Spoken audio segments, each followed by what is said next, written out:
আপনারা এমন একটা জায়গার মধ্যে বসছেন,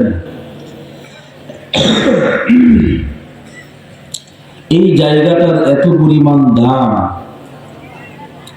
কোন বান্দা যদি বক্তা সাহেবের কণ্ঠ ভালো নাকি খারাপ, বক্তা সাহেবের চেহারা সুন্দর নাকি কালো, এইগুলো না দেখার জন্য, কোরআনের বয়ান শোনার জন্য ইখলাসের সহিত নিয়তকে সহি করে এখানে বসবে, বসার সাথে সাথে জিন্দেগির গুনাহ মাফ। এটা এমন একটা দামি মজলিস, এই মজলিসের সাথে বেয়াদবি করা যাবে না। কারণ রাহমাতুল্লিল আলামিন সাহাবায়ে কেরামদেরকে বলেন, ও সাহাবায়ে কেরাম, তোমরা যদি পৃথিবীতে দুনিয়াতে জান্নাতের বাগান দেখতে পাও, সাথে সাথে বসে যাও। সাহাবায়ে কেরাম নবীকে বলেন, পয়গম্বর, দুনিয়াতে আবার জান্নাতের বাগান কোনটি?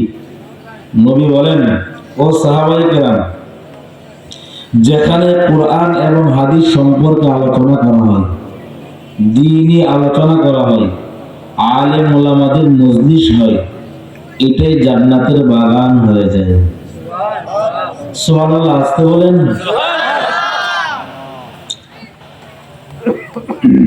অতএব আমরা কোথায় বসলাম? সবাই বলেন, ওই পিছনের এরা বলে না, কোথায় বসলাম? এই বাগানটার, এই জায়গাটার এখন যে আপনারা বসছেন, এটার দাম কত জানেন?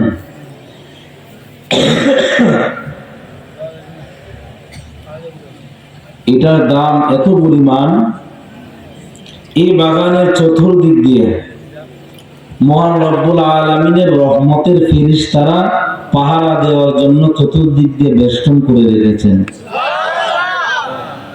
শুধু তা না, একজন ফেরেশতার উপরে আরেকজন, আরেকজন ফেরেশতার উপরে আরেকজন, আরেকজন ফেরেশতার উপরে আরেকজন, এমন করে করে আমার আল্লাহ তাআলার আরশ পর্যন্ত চলে গেছেন। আল্লাহ পাক রব্বুল আলামিন ফেরেশতাদেরকে বলেন, ও ফেরেশতারা, ওই যে শামসুল উলুম মাদ্রাসার মাঠের মধ্যে বান্দাগুলো বসে আছেন, ওই বান্দাগুলো এত রাত্রে বসে আছেন, এদের কি ঘুমানোর জায়গা নাই? এদের কি থাকার জায়গা নাই? এদের কি শোয়ার জায়গা নাই? ফেরেশতারা বলবেন, আল্লাহ, ওই যে বান্দাগুলো বসে আছেন, এই বান্দাগুলো আপনাকে পাওয়ার জন্য বসে আছেন, এদের তো ঘুমানোর জায়গার অভাব নাই, এদের তো থাকার জায়গার অভাব নাই, বসার জায়গার অভাব নাই, এই বান্দাগুলোর খাওয়ার জায়গার অভাব নাই। আল্লাহ পাক রব্বুল আলামিন বলেন, তাহলে কিসের জন্য বসে আছেন? আল্লাহ পাক রব্বুল আলামিন এই কথা বলার পরে ফেরেশতারা আল্লাহকে বলেন, আল্লাহ, এই বান্দাগুলো এই শীতের মধ্যে, ঠান্ডার মধ্যে এত পরিমাণ কষ্ট করে বসে আছেন, এই জন্য আপনাকে পাওয়ার জন্য বসে আছেন, আপনার বানানো জান্নাত পাওয়ার জন্য বসে আছেন, আপনার বানানো জান্নাতে জাহান্নাম থেকে মুক্তি পাওয়ার জন্য বসে আছেন। আল্লাহ পাক রব্বুল আলামিন ফেরেশতাদেরকে বলবেন, ও ফেরেশতারা, এই বান্দাগুলো আমি আল্লাহ তাআলার বানানো জান্নাত দেখছে? বলবে না, আল্লাহ দেখে নাই। আমি আল্লাহর বানানো জাহান্নাম দেখছে? না, আল্লাহ দেখে নাই। আমি আল্লাহর বানানো জান্নাত দেখছে? না, আল্লাহ দেখে নাই। ও ফেরেশতারা, তোমরা সাক্ষী থাকো যে বান্দাগুলো এত পরিমাণ কষ্ট করে করে বসে আছেন। ও ফেরেশতারা, তোমরা সাক্ষী থাকো, এই বান্দাগুলোর জিন্দেগীর সবগুলো গুনাহ মাফ করিয়া এই ময়দান থেকে আমি বাড়িতে ফিরাইব। ইয়া ইলাহি তু মেরা মাবুদ दुहाई या इलाही तू मेरा माशूक है या इलाही मुझसे मुझको दूर कर ताकि देखो मुझ में तुझको एक नजर या इलाही तू मेरा सत्तार है या इलाही तू मेरा गफ्फार है। আপনাদের কষ্ট হচ্ছে না? এই যে আপনারা এখানে বসছেন, আলেমদের চেহারার দিকে তাকাইছেন, কি পেতে পারেন আপনারা জানেন? একজন আলেমের চেহারার দিকে তাকাইলে, একজন আলেমের পিছনে 1 ঘন্টা সময় ব্যয় করলে কি পরিমাণ সওয়াব। একজন হক্কানি আলেমের চেহারার দিকে আপনি তাকাইলেন মানে নবীর চেহারার দিকে তাকাইলেন।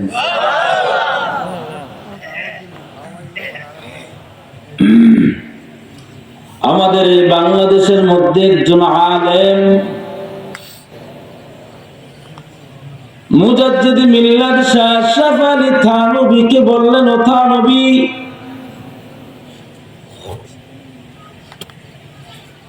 কোন বান্দা যদি তার পিতামাতার দিকে নেক নজর দিয়ে তাকায়, মায়ার নজর দিয়ে তাকায়, আল্লাহ পাক রব্বুল আলামিন তার আমলনামায় একটা কবুল হজের সওয়াব লিখে দেন। মনোযোগ দিয়ে শুনেন। মুজাদ্দিদ মিল্লাত শাহ আশরাফ আলী থানভী ডাক দিয়া বলতেছেন, ও বাঙালি আলেম, এটা তো পয়গম্বরের হাদিস। কোন বান্দা যদি একজন পিতামাতার দিকে, তার পিতামাতার দিকে নেক নজর দিয়ে তাকায়, মায়ার নজর দিয়ে তাকায়, আল্লাহ পাক রব্বুল আলামিন তার আমলনামায় একটা কবুল হজের সওয়াব লিখে দেন। এটা তো পয়গম্বরের হাদিস। বাঙালি আলেম ডাক দিয়া বলতেছেন, আশরাফ আলী থানভী, এখানে আমার প্রশ্ন, কোন বান্দা যদি একজন তার পিতামাতার দিকে নেক নজর দিয়ে তাকানোর কারণে আল্লাহ পাক রব্বুল আলামিন তার আমলনামায় একটা কবুল হজের সওয়াব লিখে দেন, ও থানভী, আপনার কাছে আমার প্রশ্ন হচ্ছে, কোন বান্দা যদি একজন হক্কানি আলেমের চেহারার দিকে তাকায় কি পেতে পারে? মুজাদ্দিদ মিল্লাত এত বড় আশরাফ আলী, এত বড় আল্লাহ তাআলার আশিক, ডাক দিয়ে বলতেছেন, ও বাঙালি আলেম, কোন বান্দা যদি তার পিতা মাতার দিকে নেক নজর দিয়ে তাকানোর কারণে, মায়ার নজর দিয়ে তাকানোর কারণে আল্লাহ পাক রব্বুল আলামিন তার আমলনামায় বাইতুল্লাহ তাওয়াফ করলে যেই সওয়াব, সেই সওয়াব আল্লাহ দান করেন। আর যদি কোন বান্দা একজন হক্কানি আলেমের চেহারার দিকে মায়ার নজর দিয়া সুনজর দিয়া নেক নজর দিয়া তাকায়, ওই বান্দা শুধু বাইতুল্লাহ তাওয়াফ করলে যে সওয়াব, ওই সওয়াব পাবে না। ওই বান্দাটা একজন হক্কানি আলেমের চেহারার দিকে মায়ার নজর দিয়ে তাকানোর কারণে ওই বান্দাটা বাইতুল্লাহর মালিকের পরিচয় পেয়ে যাবে। সুবতে সালেহ তুরা সালে কুনাদ, সুবতে তালে তুরা তলে কুনাদ, এক জামানা সুবতে বা আউলিয়া বতারাজ সব সালে তোয়াত বেরিয়া। একজন আলেমের পিছনে 1 ঘন্টা সময় লাগাইলে কি পরিমাণ সওয়াব। ওই পাকিস্তানের মুফতি শাফি রাহমাতুল্লাহি আলাইহি মুজাদ্দিদ মিল্লাত শাহ আশরাফ আলী থানভীকে ডাক দিয়া বলতেছেন, ও থানভী,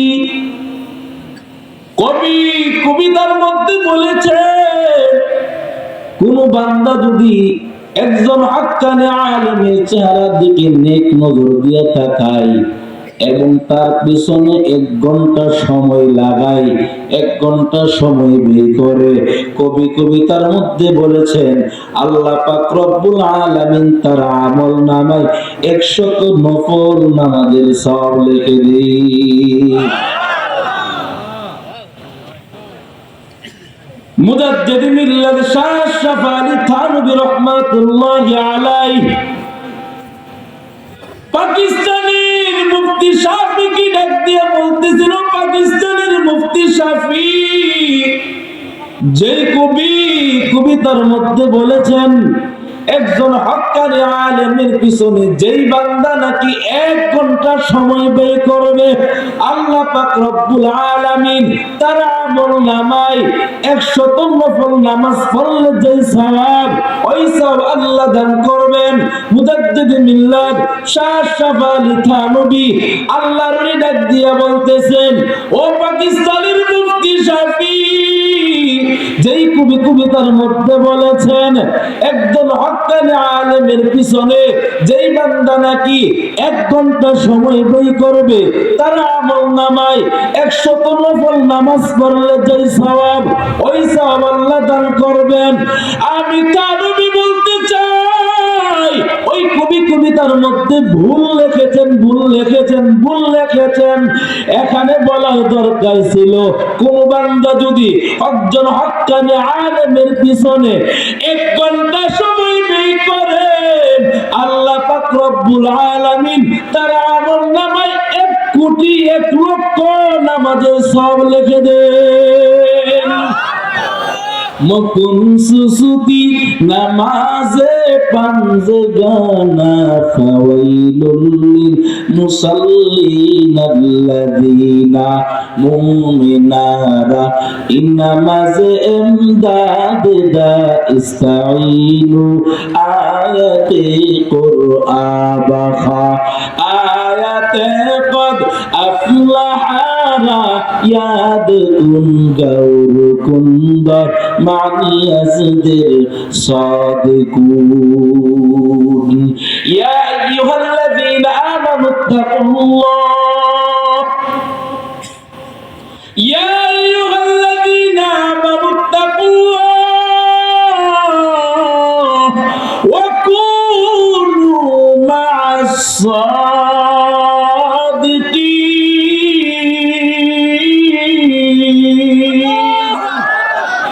কালামে জিন্দা কুরআনে হাকীম হিকমতে উলা ইয়াজানাসতু কাদিম জামিউল ইলম ফিল কুরআনে হাকীম তাকাসারাত আনহু আফহামুর রিজালিন।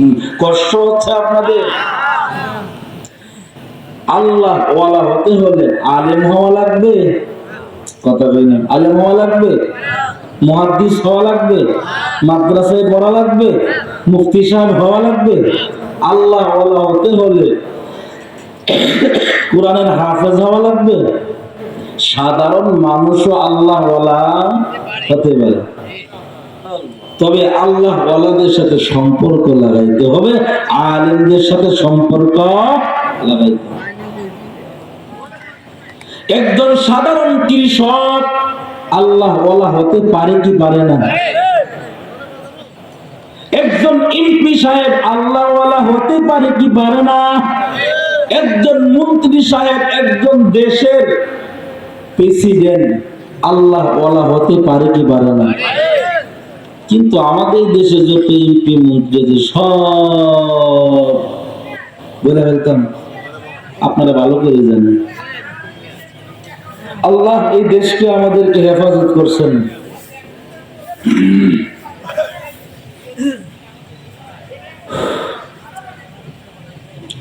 একজন এমপি সাহেব আল্লাহ ওয়ালা হতে পারে, সাধারণ মানুষও আল্লাহ ওয়ালা হতে পারে। একজন মন্ত্রী সাহেব, একজন দেশের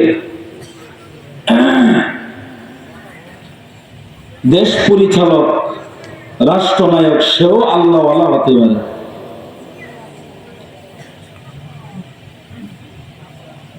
আপনারা জানেন ওই ভারতবর্ষের মধ্যে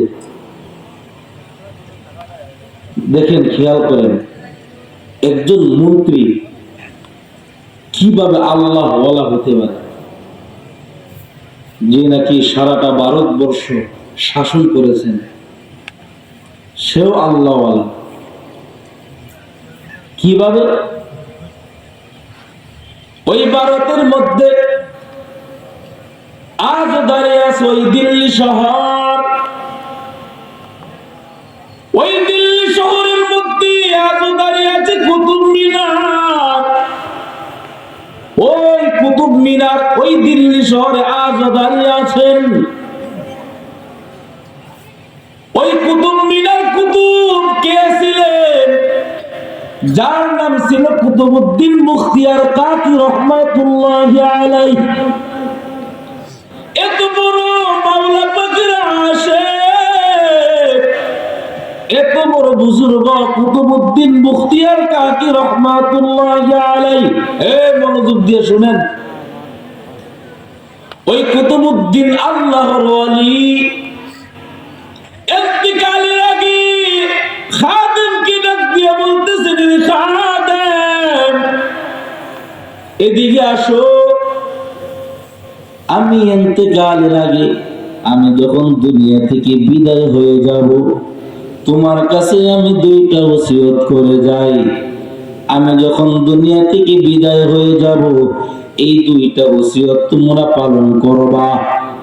এক নাম্বার হলো, আমি যখন দুনিয়া থেকে বিদায় হয়ে যাব, আমাকে তাড়াতাড়ি গোসলের কাজ করিয়া গোসল টুসুল যা কিছু করানো দরকার করাইয়া অতি তাড়াতাড়ি আমাকে দাফন দিয়া দিবা।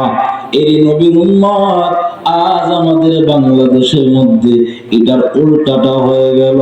সন্তান যদি বিদেশের জমিনে থাকে, দুনিয়াতে যদি বাংলাদেশের মধ্যে যদি সন্তানের বাবাটা মারা যায়, বলে তাকে ফ্রিজের মধ্যে রাখো, বরফ মারো। আমি আসার পরে বাবাকে ধরিয়া গলাটা জড়িয়া এমন জোরে একটা আঞ্জা দিয়ে চিৎকার দেব। এই চিৎকারটা দেওয়ার কারণে আমার মনে হয় বাবা জিন্দা হয়ে যাবে। কথা বলে না, বাবা কি জিন্দা হয়ে যাবে? অথচ না, রাহমাতুল লিল আলামিন বলেছেন, যখন কোন বান্দা বান্দি দুনিয়া ত্যাগ করবেন, অতি তাড়াতাড়ি তারে দাফনের ব্যবস্থা করিয়া দাও। কিন্তু তার উল্টাটা হয়ে গেল। ওই সন্তান বিদেশের জমিন থেকে আইসা তার বাবাটার গলার মধ্যে জড়াইয়া যে চিৎকারটা দিত, ওই চিৎকারটা গিয়ে যদি বান্দা মসজিদের মধ্যে গিয়ে দিতেন, ওই বান্দাটা যদি মসজিদের মধ্যে যাইয়া সাজদায় পড়িয়া মাওলাকে ডাক দিয়ে বলতেন, দয়াল মালিক, ওই যে আমার দুনিয়ার মধ্যে আমার বাবা দুনিয়া থেকে বিদায় হয়ে গেল, আমি বিদেশে যাওয়ার সময় আমি আমার মা বাবার পায়ে জইরা আমি কান্না করে সালাম করে বিদেশের জমিনে গেলাম। ও দয়াল মালিক, আমি আমার বাবাকে আইসা দেখতে পারি নাই। ওই মসজিদের মধ্যে গিয়া যদি আল্লাহ তাআলার কাছে চিৎকার দিয়ে কান্না করে বলতো, ও আল্লাহ, আপনি আমার মা বাবার কবরকে জান্নাতের বাগান বানায়া দেন, এই চিৎকারটা যদি বান্দা মসজিদে গিয়া দিত, আল্লাহ পাক রব্বুল আলামিন তার ওই মা বাবার কবরকে জান্নাতের বাগান বানায়া দিতি। কিন্তু বাঙালি এই চিৎকার ওই জায়গায় না দিয়া বলে বাবাকে ফ্রিজের মধ্যে ঢুকাও, ঠিক কিনা? কুতুবউদ্দিন মুখতিয়ার কাকি রহমাতুল্লাহি আলাইহি বলেন, আমি যখন দুনিয়া থেকে বিদায় হয়ে যাব, অতি তাড়াতাড়ি আমাকে দাফনের ব্যবস্থা করে ফেলবে। দুই নম্বর ওসিয়ত, আমার লাশটা যখন ওই ভারতবর্ষের মধ্যে জানাজা দেওয়ার জন্য মাঠের মধ্যে হাজির করা হবে, ওই ভারতবর্ষের বড় বড় আলেমেরা এখানে উপস্থিত থাকবেন, অনেক বড় বড় আলেমেরা এখানে থাকবেন। ওই জায়গার মধ্যে আলেমেরা, অনেক বড় বড় আলেমেরা মনে মনে ভাববেন, আজ যদি আমি এই জানাজার ইমামতি করতে পারতাম, তবে না, আমার জানাজার ইমামতি যে কেউ করতে পারবে না।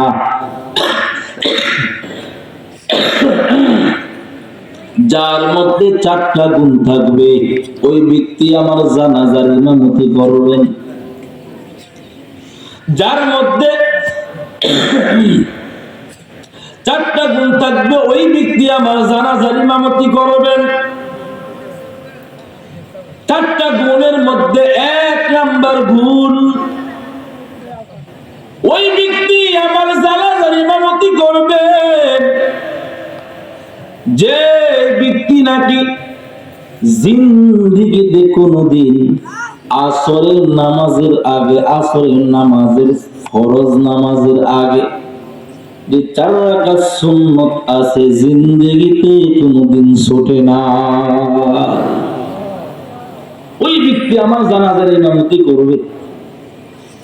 আসরের 4 রাকাত ফরজ নামাজ, এই ফরজ নামাজের আগে যে 4 রাকাত সুন্নত আছে, জিন্দেগিতে কোনোদিন ছোটে না, ওই ব্যক্তি আমার জানাজার ইমামতি করবেন।